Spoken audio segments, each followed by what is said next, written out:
Welcome to our channel, ladies and gentlemen. A few months ago, Deputy President Rigathi Gachagua declared himself as the undisputed Mount Kenya Kingpin and the sole spokesperson of the Mount Kenya people. And he assigned himself two roles to appear or to corroborate his claim as the ultimate kingpin in Mount Kenya. Number one was to fight the coffee cartels. And he said that he had been given that mandate by William Samoei Ruto and that he was going to deal with the cartels. As we speak today, he told people that he was unable or he's unable to deal with the cartels, and he threw back the mantle to William Samoei Ruto. The second role that Rigathi Gachagua assigned himself was the role of fighting the illicit brew, the dens, the changa burdens where the illicit brews are being made, and he had claimed that this was killing their youths and it was annihilating families. And Rigathi had claimed that for the 10 years that Uhuru was in power, he neglected Mount Kenya, neglected families, and handed them over to the brewers, the illicit brewers who are making these illicit brews. And he said that within a week, he was going to ensure that he brought to an end this menace. And he held a meeting with the security personnel. And he spoke with a lot of authority. Just take a look.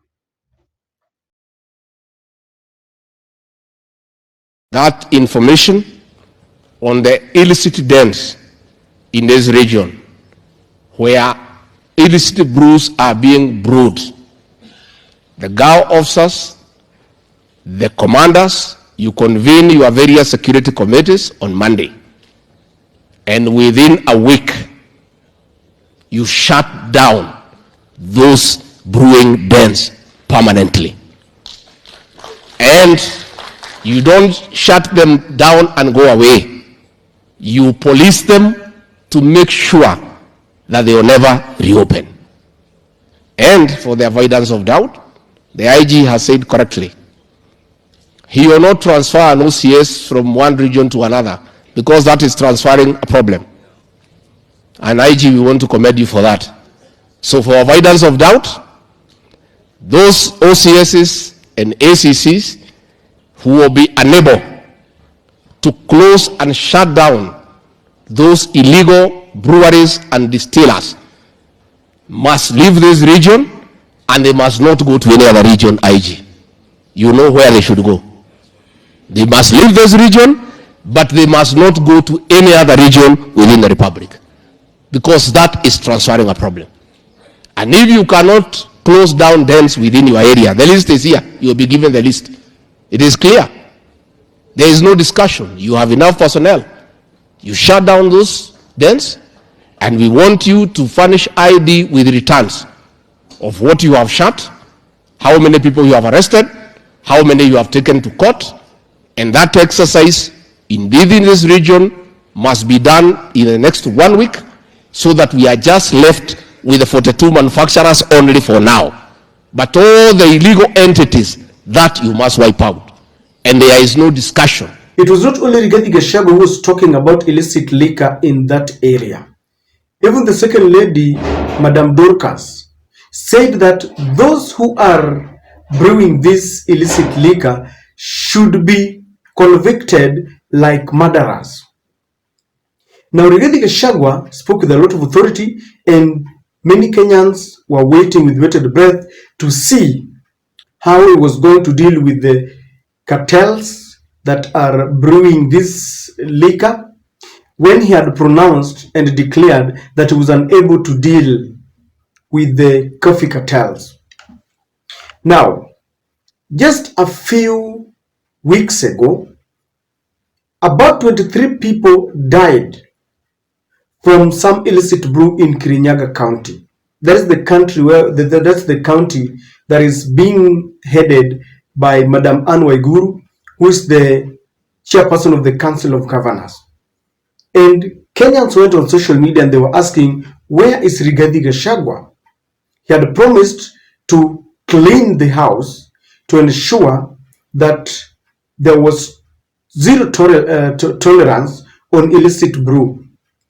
Now, what was very funny is that Rigathi Gachagua, in his usual manner, looked for a scapegoat, and he was now blaming the judiciary, and he had this message to Madam Koome, whom he was pointing an accusing finger as the head of the judiciary and as the person who was giving an impetus and support to these cartels that are brewing all these illicit drinks.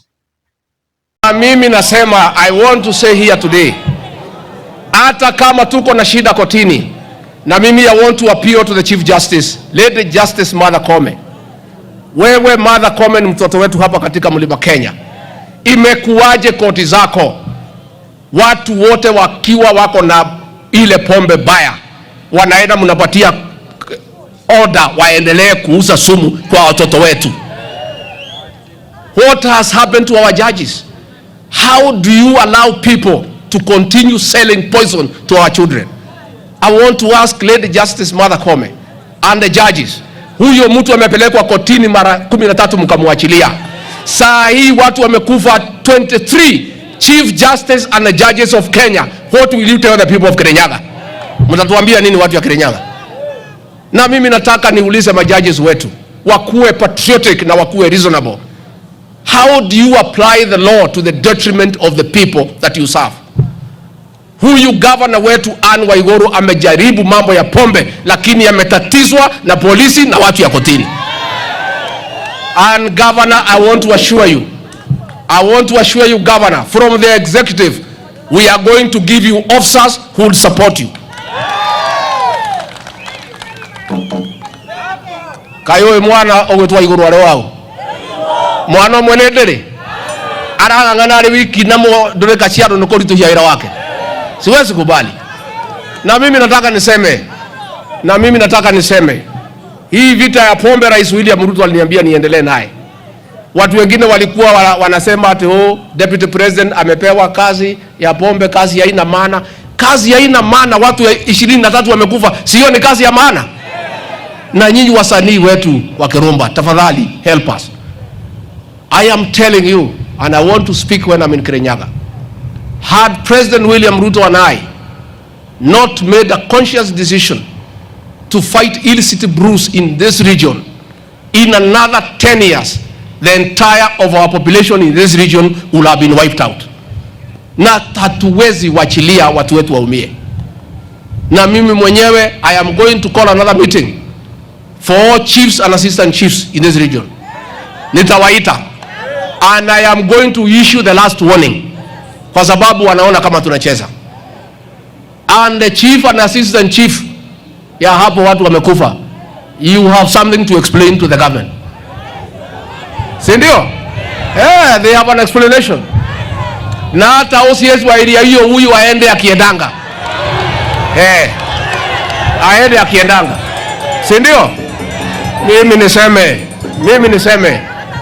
Mimi niseme, our police officers, we have done a task reform to improve your terms of service. We are going to increase your salaries by 40% in July 1. But we want also to give back to society by doing the right thing. Mwachane na hii mambo ya kitu kidogo. Nyinyi tutapatia nyinyi kitu. Now one would even wonder why Rigathi Gachagua, with all the instruments, he is the second in command.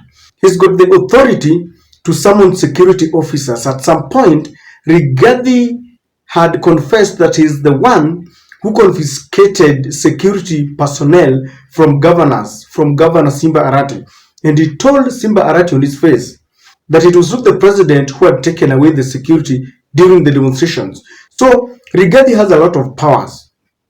And for him to come up and tell people that some local brewers in the village are becoming a thorn in the flesh, and that he is overwhelmed and is now blaming the judiciary was something that Kenya thought was just a joke. Now, William Ruto is being led by Rigathi Gachagua on a 3-day government project tour in Mount Kenya. They are launching project there. They were in Kiambu and all that, and you saw how he was heckled. Well, Rigathi was there and praising William Ruto as Mfalme, because I remember when people were heckling that lady who was saying that she wants to vie as a Kiambu governor. Rigathi told them off that they should not heckle in front of a king, because William Ruto, he says, is a king and is leading William Ruto to go and thank those who voted for him and look at the projects that he has given Mount Kenya. Now, just as William Ruto was there and Rigathi Gachagua was there, another sad news broke. One person dead and 2 others went blind after consuming another illicit brew. And this came after Rigathi Gachagua had issued a stern warning when 23 people died, that was last week, and many others went blind. Another one is happening. The conclusion is Rigathi Gachagua has been overwhelmed as a deputy president with the government machinery, with the full authority. He is unable to deal with the coffee cartels. He is unable to deal with the liquor cartels in Mount Kenya. And one would ask, what exactly is happening? Because if I were in Rigathi Gachagua's shoes, I mean, it would take me just a maximum of 1 month to clear all the illicit manufacturers. And I want us to look at this because Gachagua was really humiliated. He got this news right in the middle of their campaign, because they're also campaigning for 2027 when they were with William Samoei Ruto. Why do you think this very small exercise is not succeeding? Because you can't tell me that dealing with some local breweries, illicit brewers in the village, can defeat Rigathi Gachagua. And I will give you only 3 reasons why I believe that this is not succeeding. Number 1, ladies and gentlemen, when Gachagua initiated the program, it was a political tool to show Mount Kenya that he has the interest at heart. Remember, this came after he had declared and he was at war with anyone who was trying to do anything that he thought was going against the interest of Mount Kenya. Remember how he confronted the Nairobi governor, Johnson Sakaja, when Johnson Sakaja wanted to remove the long distance vehicles from the CBD in Nairobi to Green Park, and an area that he thought would make him ease some jam and space within the CBD. And Rigathi told him off that before he does anything, he should consult Rigathi, because this was going against the interest of Mount Kenya businessmen. Because according to Rigathi Gachagua, majority of shareholders and those who hold shops come from Mount Kenya. So this was meant, it was a political tool. You know, when you do something to gain political mileage, sometimes it does not succeed because you are only doing it to show that you are a political kingpin. And as such, it lacked the seriousness. If you compare the well-wishers who just go there, do you remember there was a time when some organizations went there to clean families and households of jiggers, and they were doing it devoid of political mileage? It was very successful. So this was not going to succeed because it was only meant for politics.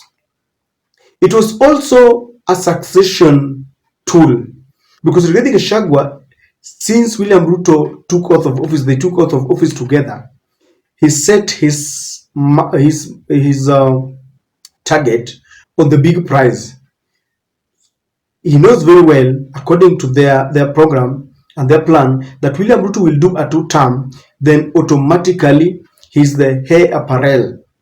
And he was doing this to ensure that he placed himself strategically in a position where people will look at him and say, you have been tried and tested.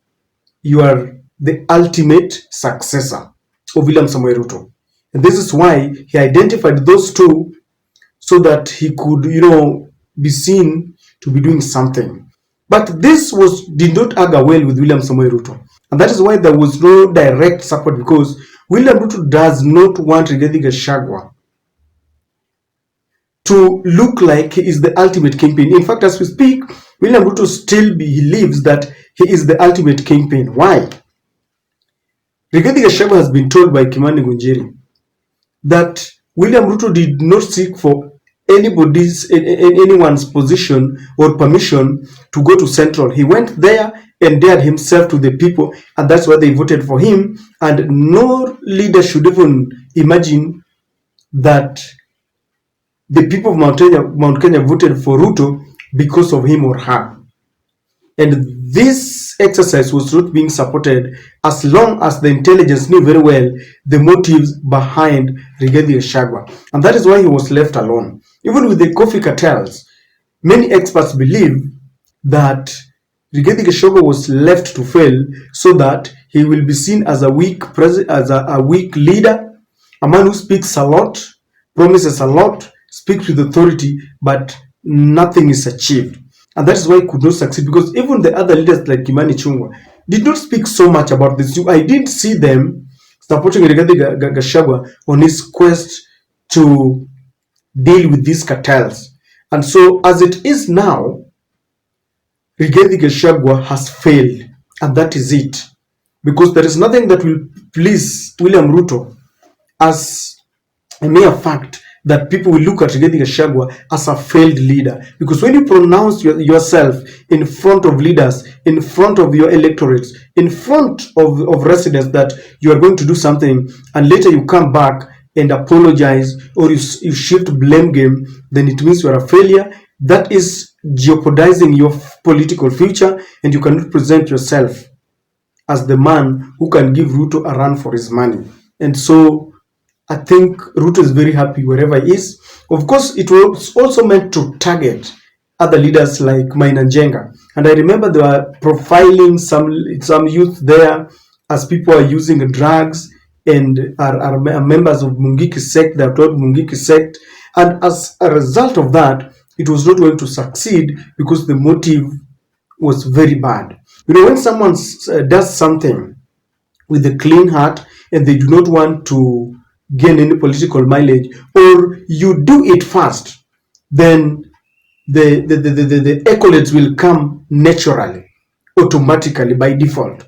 Most of the people who have succeeded will do things will give back to the community.